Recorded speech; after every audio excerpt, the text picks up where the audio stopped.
आया हूं। लोग कोरे नरेश मीणा की लड़ाई न समझे। जो चेहरा वहां पर आपके शासन के प्रशासन का नजर आया है, दलित आदिवासियों के साथ अत्याचार हुआ और ये नई कहानी नहीं। आपके राजनीतिक चरित्र को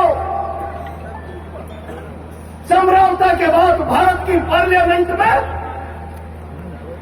देश के गृह मंत्री के बयानों में प्रदर्शित कर। प्रधानमंत्री जी, आपकी सरकार की मानसिकता दलित विरोधी, आपकी सरकार की मानसिकता आदिवासी विरोधी, और आपके मुख्यमंत्री को ये मुगालता हो जाए कि ये चंद उर्दीधारियों की लाठियों के बल पर आदिवासी और दलित की आवाज को बंद कर सकते हैं, तो मानगढ़ के इतिहास का अध्ययन कीजिए। दुनिया की सबसे ताकतवर सरकार की गोलियों की आवाज भी दलित आदिवासी की आवाज को दबाने का सामर्थ्य नहीं रखा। मैं चुनौती दे रहा हूं, बहुत जिम्मेदारी के साथ कहना था। मेरे सामने बैठे हुए सैलाब मैं सैल्यूट कर रहा हूं आप। मैं चौथा भरवाना गया, भाई प्रहलाद मीणा और मुकेश मीणा ने मुझे कहा कि आना ही पड़ेगा प्रहलाद गुंजल, बात खराब हो जाए। मैं निराशा संख्या देखकर मुझे एक बड़े नेताजी ने कहा, प्रहलाद गुंजल और मत बोल, मुद्दे की गर्मी खत्म हो गई। मैंने आग्रह पूर्वक कहा, हम मुद्दे की गर्मी और सर्दी के आधार पर संघ के फैसले नहीं करते, अन्याय के खिलाफ लड़ने के लिए आवाज। आज मुझे मुद्दे की गर्मी की बात बता रहे हैं, मैं आपका सम्मान करता हूं। आप मुझे जरा मुद्दे की गर्मी और सर्दी की बात बता रहे हो तो ये भी बता दो, क्या समरसता की घटना को आप अन्यायी मानते हो या नहीं मानते? और अगर अन्यायी नहीं मानते हो तो सार्वजनिक घोषणा करो, और अगर वो अन्याय है तुम चिल्ला रहे, मुद्दा गर्म रहे, सर्द रहे, हम अन्याय के खिलाफ बोलते रहेंगे। जब तक चैन में जान है तब तक अन्याय के खिलाफ आवाज उठती रहेगी। और आज मुझे फक्र है, मैंने परसों सोशल मीडिया पर कहा था, मुझे डर लग रहा, भारत ने एक अद्भुत व्यक्ति खो दिया, और उनके जाने के बाद भारत के प्रधानमंत्री जी, आप उनकी क्षमता को, उनकी ताकत को, उनके कृत्य को, उनकी राजनीतिक विरासत को कब्जाने का फैसला का प्रयास करें। जबकि आपने प्रधानमंत्री बनते ही कहा था, जरा रेनकोट पहनकर सावर के नीचे नाना सीखे तो मनमोहन सिंह जी से सीखे। लेकिन उन मनमोहन सिंह जी के चले जाने के बाद एक व्यक्ति की ताकत का अंदाजा, उसकी बुद्धिमत्ता का अंदाजा दुनिया में भारत को किस प्रकार से आर्थिक महाशक्ति बनाने का रास्ता बनाकर गया। आज आपने चाहे घटिया राजनीतिक मानसिकता से स्वीकार किया हो, उस मौके पर भी आपने आलोचना के पक्ष को नहीं छोड़ा। मैं आलोचना कर रहा हूं इस मंच से, मुझे डर लग रहा था।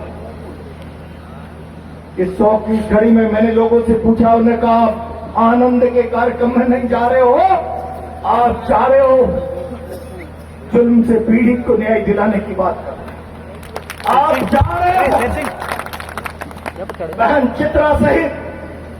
मैं कहना नहीं चाहता, रोज रोज मीडिया में देखते हैं वो बहनें कहती है प्रहलाद गुंजल जो भी नेता जाता है, मैं टिप्पणी नहीं करना चाहता, उसके सामने मेरी माँ ये बयान करती है, सिर में टांके हैं बता सकते हैं, हाथ में प्लास्टर है बता सकते हैं, पैर में प्लास्टर है बता सकते हैं, प्रहलाद गुंजल कहां कहां नहीं मारा लाठियों से, कैसे बताए इतनी बड़ी जुल्म की दास्तां हो जाए। मैंने परसों कहा था, जिसके मन में अन्याय के खिलाफ लड़ने का जज्बा है वो तमाम लोग 29 को आओ। मैं आज सैल्यूट कर रहा हूं आपको, अभी अन्याय के खिलाफ आवाजें मरी नहीं है। लोगों के चहन में इंकलाब जिंदा है। और ये इंकलाब का नारा जो लिखा हूं, मैं बहुत जिम्मेदारी से कहना चाहता हूं मित्रों, लड़ाई समाप्त नहीं, लड़ाई अभी आगे बढ़ने वाली। इंकलाब के नारे का मतलब समझ ली। मैंने बरवाड़ा में भी कहा, इंकलाब में कुर्बानी छुपी है। ये भगत सिंह का फोटो लग रहा, भगत सिंह इंकलाब का नारा देकर अंग्रेजी सल्तनत से टकरा गए और जब फांसी का रास्ता बन गया तो सारा देश उबल गया। भगत सिंह को फांसी हुई तो गोरों को भगा कर रहेंगे, इस मुल्क में नहीं रहने देंगे। क्रांतिकारियों ने सलाह दे डाली, भगत सिंह आप बाहर जाइए, देश आपकी रिहाई के मामले में उबल रहा है, आप जाकर नेतृत्व करिए।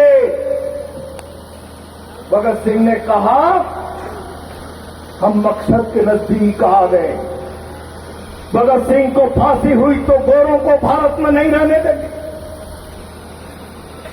हम मकसद के नजदीक आ गए, देश में ये भाव आ गया। शायद मैं बाहर जाकर इस तूफान को आग में बदल सकूं, न बदल सकूं आंधी को तूफान, लेकिन मैं शहादत पर चला गया तो ये तूफान बन जाएगा। और इसलिए आज मेरा रास्ता बाहर के बजाय शहादत का रास्ता है। ये कुर्बानी इंकलाब में छुपी हुई है। और आज ये इंकलाब भजनलाल की सरकार के खिलाफ नगर फोर्ट में गूंज रहा है। भजनलाल जी, मैं चेतावनी दे रहा हूं, आपके पास राजनीतिक सामर्थ्य भी नहीं, आपके पास राजस्थान को समझने का राजनीतिक नजरिया भी। मैं कोई मुख्यमंत्री के ओहदे पर बैठे हुए सम्मानित व्यक्ति, आपसे मेरी मित्रता भी रही है, मैं कोई नीचा दिखाने के नजरिए से आपसे बात नहीं कर रहा हूं, लेकिन मैं आरोप लगा रहा हूं आपकी पार्टी का नजरिया दलित के खिलाफ, आदिवासी के खिलाफ है, गांव के खिलाफ है, गरीब के खिलाफ है, किसान के खिलाफ। अगर गांव गरीब के खिलाफ नहीं होता, मैंने देखा अभी खाचरियावास भी कह रहे किरोड़ी लाल जी का सीमेंट फैक्ट्री आंदोलन, खाचरियावास जी आपने उस आंदोलन को देखा होगा। प्रहलाद गुंजल उस आंदोलन में 25 दिन तक भरतपुर की सेवर जेल में रहकर आया। 25 दिन। मैं इस मन से कह रहा था, एक उम्रदराज नेता भजनलाल जी, जिस रोज डॉक्टर किरोड़ी लाल ने पुलिस की लाठियों से अपने आप को अस्पताल में पहुंचाया होगा, राजनीति में आपका जन्म भी नहीं हुआ होगा, आप मुख्यमंत्री बन गए, लेकिन आपने क्या मर्यादा रखी? समरावता में कहकर चले हम न्यायिक जांच कराएंगे, एक एक पाई की भरपाई कराएंगे। आपने उस आदिवासी इतने बड़े वरिष्ठ जिसका जीवन पूरे राजस्थान के नौजवान किसान आदिवासी दलित के लिए लड़ते लड़ते होम हो गया, आपने उसका मानवर्धन किया, आपने उसके साथ अन्याय किया, उसको नीचा दिखाने का प्रयास किया। मैं किरोड़ी लाल जी से कहना चाहता हूं, किरोड़ी लाल जी क्यों मानो? भजनलाल शर्मा अगर आज मुख्यमंत्री की कुर्सी पर बैठे हैं तो भारतीय जनता पार्टी में केवल अकेले किरोड़ी लाल का संघर्ष पिछले 5 सालों का आदर्श आधार बना है। बोलो इस समाज के लिए मौन धारण मत करो, समरावता को न्याय चाहिए, उठकर खड़ा हो मुख्यमंत्री के खिलाफ और बोलो कि राजस्थान का आदिवासी आपके साथ खड़ा है, लेकिन मौन धारण मत करो, जिल्लत बर्दाश्त मत करो। इस सरकार ने आपको आशे का आदमी बनाकर खड़ा कर दिया। आपके संघर्ष के इतिहास को इस सरकार ने दफनाने का कार्यक्रम बना लिया। मैं आज समरावता की नगर फोर्ट की धरती से चुनौती दे रहा हूं, भजनलाल जी, आप कितनी ही आदिवासी विरोधी मानसिकता, ये फितरत, पहले धर्म के आधार पर लोग लड़ाई, हरियाणा में ओबीसी के आप लोगों को आपस में लड़ाई। मैं बहुत इस पर नहीं कहना था, लेकिन मैं इतना कहना चाहता हूं, जातियों को लड़ाकर, जातियों में मतभेद पैदा करके, जातियों को हताश निराश करके, प्रताड़ित पीड़ित करके सत्ता आपका मकसद ये राजस्थान समझ गया। मैं इस मन से आपको चेतावनी दे रहा हूं। मित्रों, मैं बहुत लंबी बात नहीं करूं, मैं आज थोड़ा सा उत्साहित, मंच पर सारे लोग जिम्मेदार लोग बैठे हुए, मैं तमाम जिम्मेदार लोगों से आग्रह करना था। मेरे भाई नीतू जी भी अब मध्य प्रदेश से आए, चंडेल जी मेरे भाई वो भी आए, कुछ लोग और भी हैं आदिवासी नेता, 2 विधायक, बाप पार्टी, कुछ रिटायर्ड अधिकारी बैठे हैं, कुछ समाज सेवी बैठे हैं, कुछ सरपंच लोग बैठे हैं। मेरे सामने धड़कता हुआ गोला नौजवान बैठा हुआ, जिसके अंदर आप, मैं मन से आग्रह कर रहा हूं, मांग पत्र हमारा तैयार है, मंच पर हम बुलाकर अधिकारी को ज्ञापन देंगे और साथ में चेतावनी देंगे। मैं आज आप लोगों को ये नहीं कहना चाहता आओ, मैं कई जिलों में घूमा हूं इस बैठक के लिए और मैंने एक ही बात कही कि प्रजातंत्र में सरकारों को डराने का हथियार जनबल है और इसलिए मैं 29 तारीख का आह्वान आपको सिर कटाने, सिर काटने नहीं, सिर गिनाने के लिए कर रहा हूं। आज आप लोग आए ताकत, मुख्यमंत्री जी के आंख नाक कान शासन के लोगों आगाह कर दो, नजरअंदाज न करे इस रहा पंचायत। अगर इसको नजरअंदाज करने का प्रयास किया तो गंभीर परिणाम होंगे, राजस्थान की धरती पर जल चला जाएगा। मैं चुनौती देना चाहता हूं और इसलिए मैं आज कह रहा हूं, मैं जिम्मेदारी के साथ कह रहा हूं, मैं अकेला क्या घोषणा करूंगा। 10 लोगों के साथ जयपुर में चर्चा करेंगे, नए साल के बाद 1-2 दिन में। हम इस सरकार को 10 दिन का समय दे रहे हैं। नरेश मीणा सहित मैं अभी आ रहा, अरनिया गांव के एक सज्जन मिल गए, मेरा बेटा मोटरसाइकिल से परीक्षा देकर आ रहा था, हमें दूसरे दिन मोटरसाइकिल में चाबी लगी हुई सड़क पर मिली। हम तो दंग रह गए, क्या होगा। बाद में पता चला पुलिस उठाकर जेल में ले गई। भजनलाल जी अंधेर नगरी चौपट राजा, क्या आपने आपकी पुलिस को यह अधिकार दे दिया सड़क पे चलते हुए आदमी को गुनाहगार बना दो, उसके साथ जुल्म करो, अन्याय करो, अत्याचार करो। बेगुनाहों की रिहाई तत्काल प्रभाव से हो जानी चाहिए नरेश सहित तमाम लोगों की, और जिनकी संपत्तियां जलाई है उन तमाम संपत्तियों का पुनर्भरण हो जाना चाहिए। और जिन अधिकारियों ने समरावता में जुल्म अत्याचार किया है, कानून का उल्लंघन किया है, उन अधिकारियों के खिलाफ कार्रवाई और राजस्थान हाईकोर्ट के सिटिंग जज से न्यायिक जांच कराई जानी चाहिए। ये मंच बैठा है, मैदान में डट जाना, पीछे मत हट जा।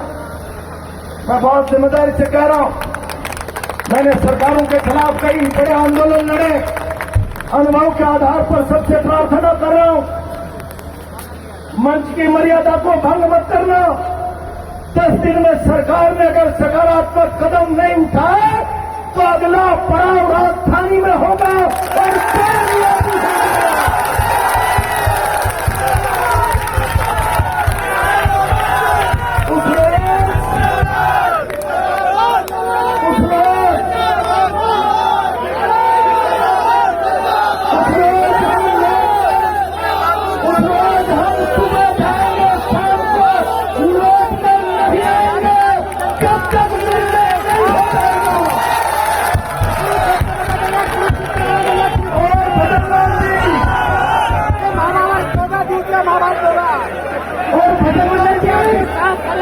और आज आपने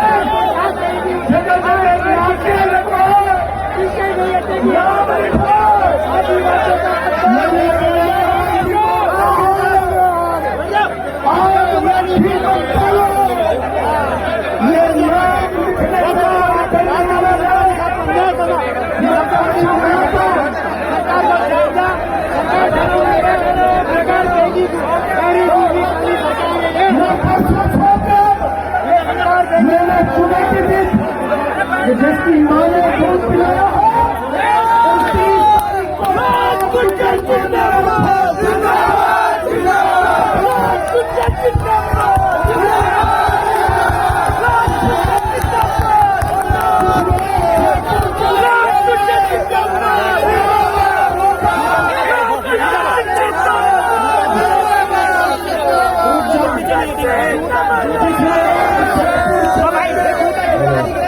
बेबुनियादी पड़ाव करेंगे, रास्ते में रोका तो